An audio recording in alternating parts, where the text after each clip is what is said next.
I can't buy the air I breathe. I can't buy the trees. I can't buy the deepest seas. But it don't matter, 'cause they're there for free. Hello and welcome to Around the World in 88 Tales. I'm David Heathfield. I'm here at the Royal Albert Memorial Museum in Exeter, and I'm here today with a storytelling friend and expert, a man of great knowledge, Norman Perrin. And Norman is the keeper of the Four Winds Storytellers Library. And this library, Norman, is it in your home in Toronto? Is that right? Yes, it's in my home and I am in it. It has been my home for 20 years now. Fantastic, fantastic. So, Norman, please tell us a little about yourself as a storyteller, as a keeper, and about your interest in this project. Well, first of all, when you told me about it, I was fascinated because story is the best way to travel. And this project of books and collecting books started with the idea of just like any storyteller, you need to find stories and you can't always find them from other storytellers. So I collected one book and then two and three. And most storytellers stop, but I just kept on going. And so when it reached a certain size, I thought, I can't keep this all to myself. And so I opened it up in 1990 to other storytellers. And since then, the book hoard, as some people have called it, has grown. And to include stories from all around the world and how to tell stories, books about storytelling, and so on and so forth. And it is my hope that someday it will find a home because none of us will live forever, but the stories do continue and want them to live on. And the last thing I will say is I like to think of the stories in books as books in seed form. And what the wind does is blow those seeds to the breath of the storytellers who will then tell them so that then they can grow again. And that's the four winds. That's such a wonderful metaphor. Thank you so much. Thank you. Yeah. Well, let me introduce the artifact. It's a beautiful and fascinating artifact. It's in the World Cultures collection at the museum in Exeter, and it's a parka.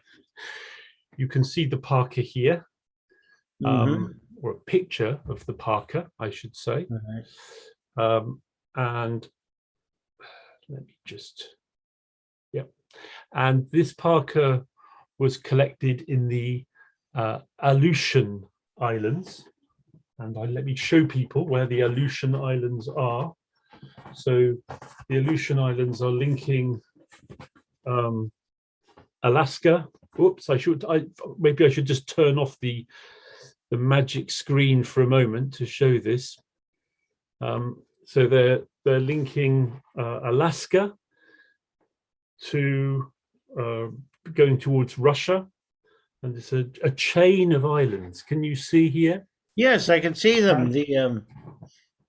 Fantastic. And the Aleut people would, living in very harsh climatic conditions, use a parka like this or make a parka like this to go over other clothing. So they might be wearing a fur coat or clothes made of animal skin, and then have this parka worn over them when they would go out hunting on their kayaks. And this one was collected in 1869. It's made of sea mammal gut, so possibly walrus or seal gut. And there is fur in it, dyed gut applique, and even human hair decorating the seams of the garment. It's one of the most impressive artifacts. I look and stand gazing at it every time I go into the museum. It's quite spectacular. The story that I would like to share doesn't come from the Aleutian Islands or even from that part of the world, but it does come from a place which gets incredibly cold.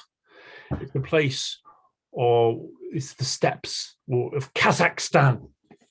And I learned this story from Assiya Omarova from Kazakhstan a number of years ago, Kazakhstan. And Assiya wasn't the only person from Kazakhstan who told me this story. I used to teach English to many students from Kazakhstan coming to the UK. And every time I asked them for a story, it seemed this was the favorite. The trickster character in Kazakhstan is Aldar Kose, who has a lot of similarities with characters like Nasruddin in Turkey. Perhaps there's an overlap. And in this story, Aldar Kose is certainly a very smart trickster. He's famous in Kazakhstan from taking from those who have far too much and sharing it with those who have far too little. So I'll tell my story, and then after my story, I'll invite you to tell yours, Norman. Thank you. Wonderful. Aldar Kose was riding on his old, skinny, bony horse.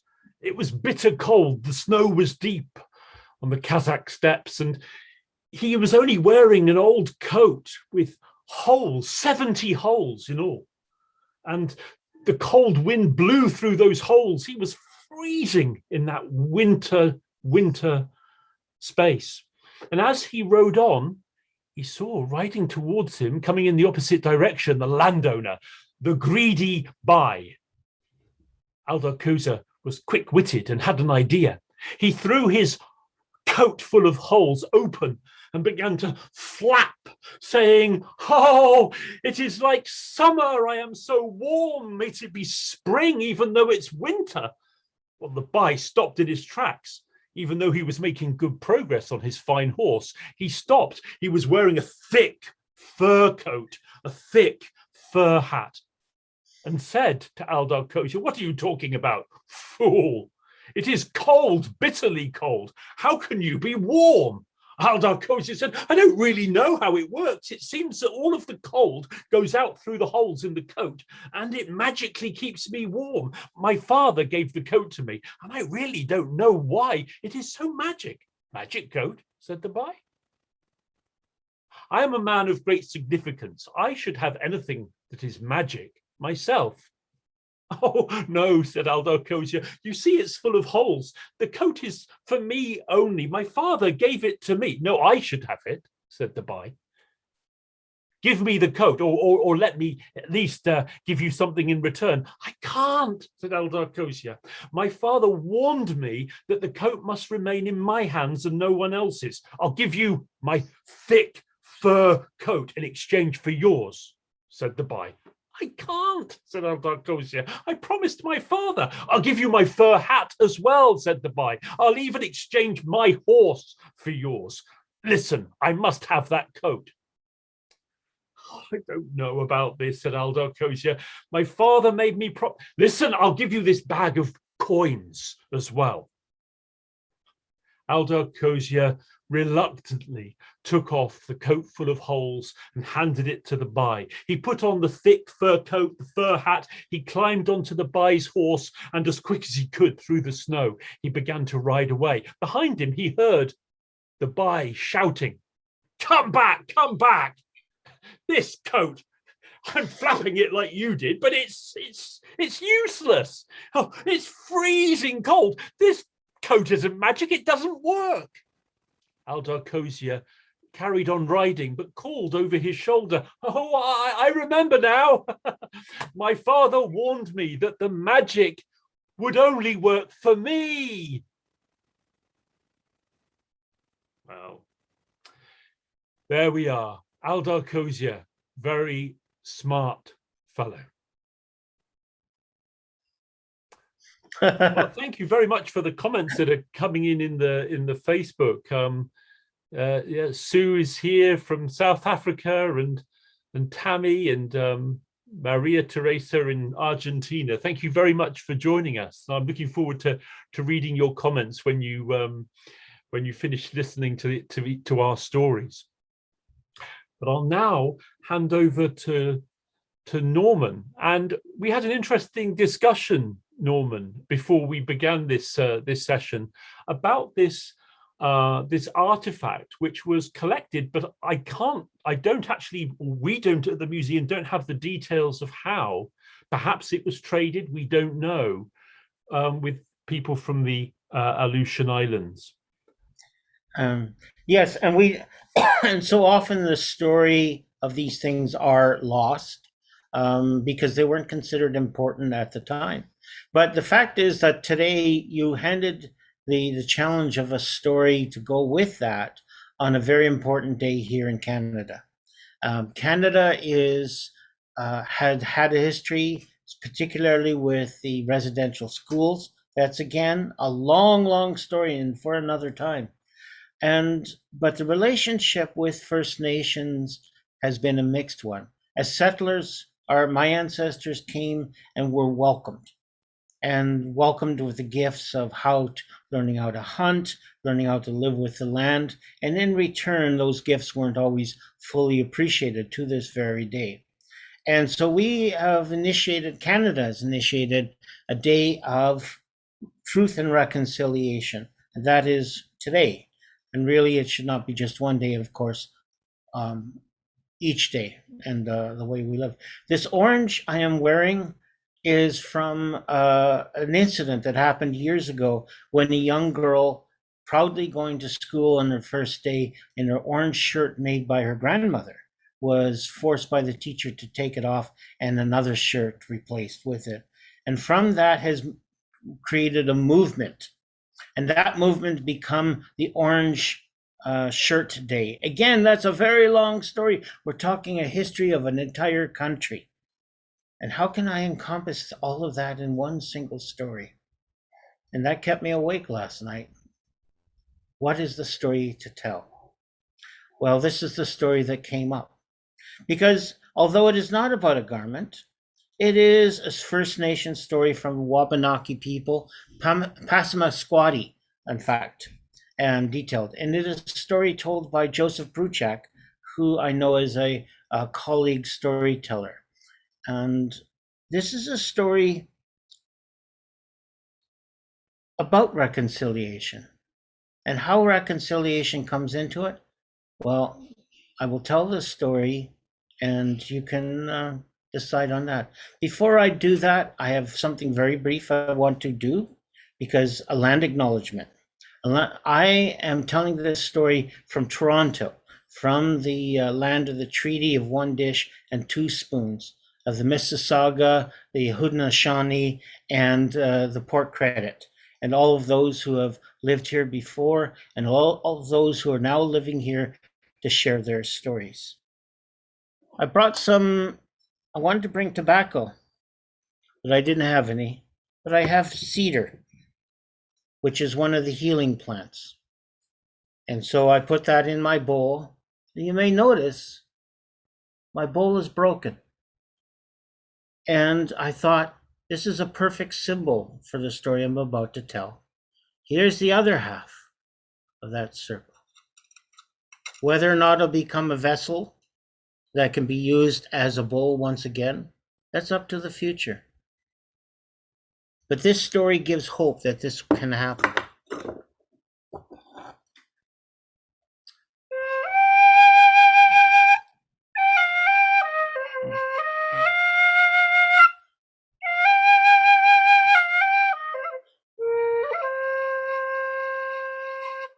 It was the autumn, time for hunting and gathering for the long winter to come.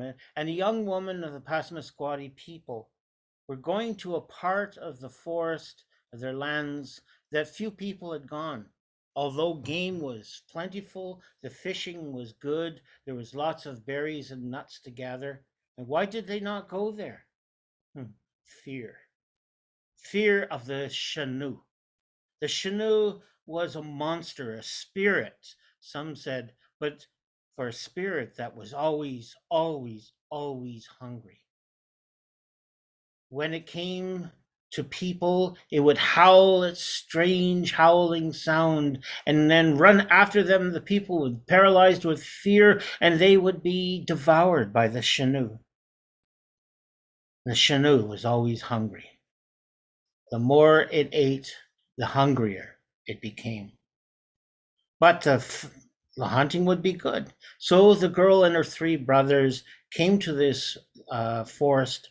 They built themselves a lodge and drying racks and all that was needed. And the brothers went out to hunt deer and the moose. And while they were away, the girl gathered berries and nuts. And when they came back with the deer, she would dress the deer and then cut up the meat so that it could be dried upon the drying racks. They were very, very, very busy. It would be a good winter with lots of food. But while the brothers were away one day, suddenly through the trees, at first like the wind blowing, although it was still, a hissing, a soughing sound, and then it got louder, and the girl knew what that sound was.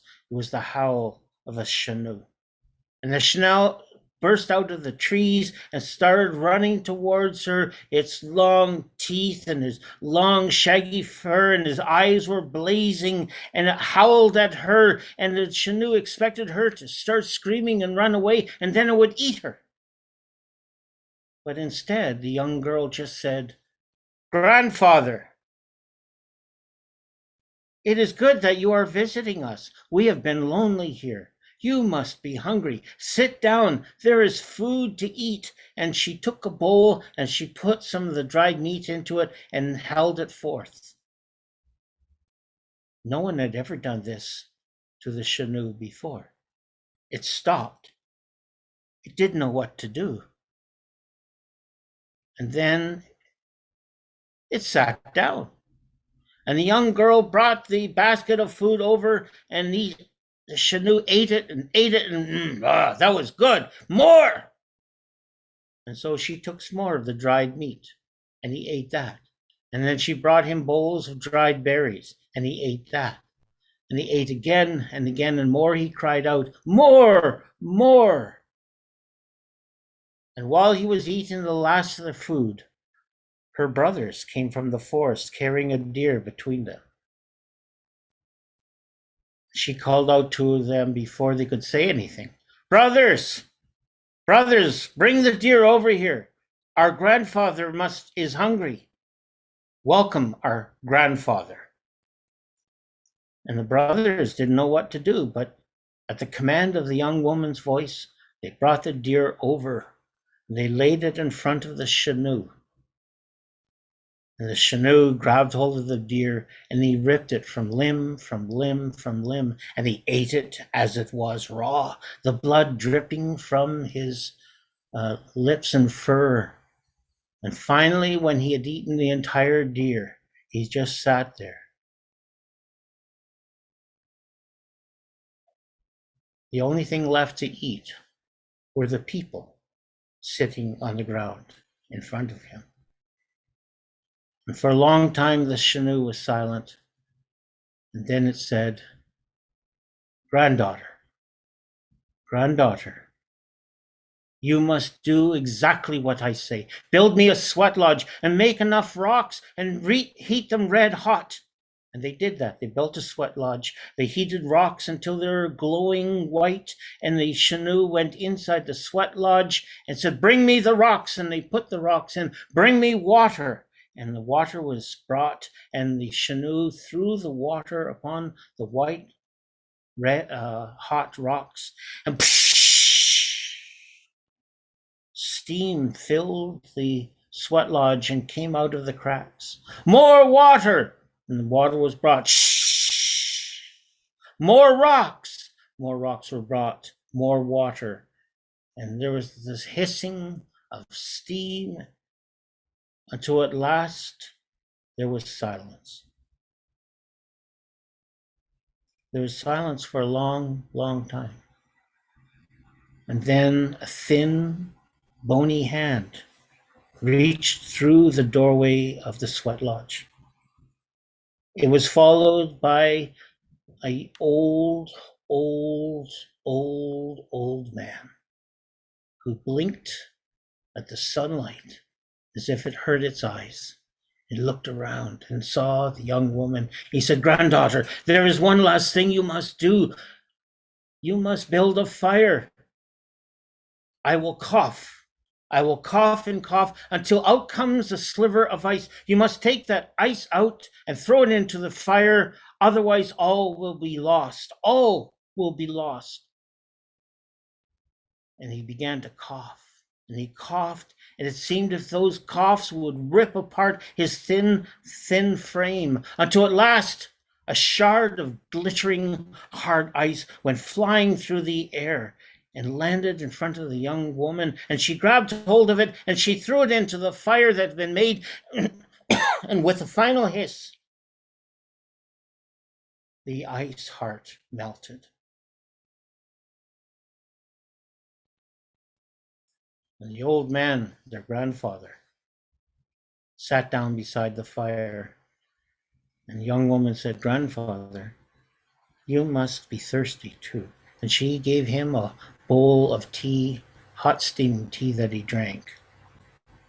And when he was done, and when the hunting time was finished, the old man, who had once been a human being, and for whatever reason that this story does not tell, he wandered further and further and further away from the ways of humankind, from the community that had given him birth.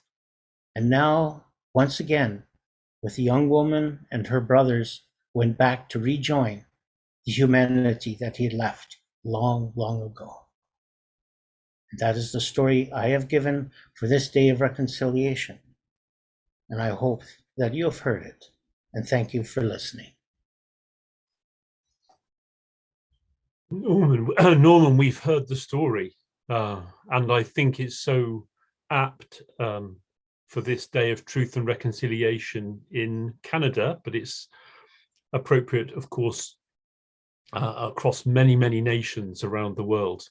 That was my thought exactly as well. You've worked with so many different people. I tell it as a story for the people who have been dispossessed. And I also tell the story as for the people who have been dispossessed of their own sense of justice. The garment that you have behind you is significant to me because I would say this story found me rather than I made it up or wanted to know. It was made as protection. It was to protect other things that are made, like a parka. If you've been spending a long time making a parka for the wintertime or whatever, you want to keep it safe and dry. But what happens when it gets wet? Well, then you make something to cover that. And I'd like to think that long ago that was given as a gift. And that gift is being honored by the telling of its story, by you bringing it out. So while yesterday I saw this story as a challenge, I mean, this parka as a challenge, I see it now as a gift to share the stories, for us to look at some hard truths, but also ultimately with the goal and the pathway of reconciliation. And it was done with the young woman's courage. She did not run away from it. She stood there or sat there and said, "Grandfather, make yourself welcome."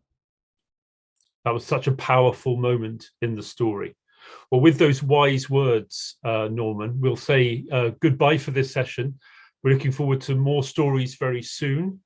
The next session I'm expecting to be in Wales and in Romania. So come and join us next time on next Tuesday. Norman, again, thank you very much for joining us, and wishing everybody around the world peace and joy. Yeah, thank you. I can't buy the trees, I can't buy the deepest seas, but it don't matter, 'cause they're there for free.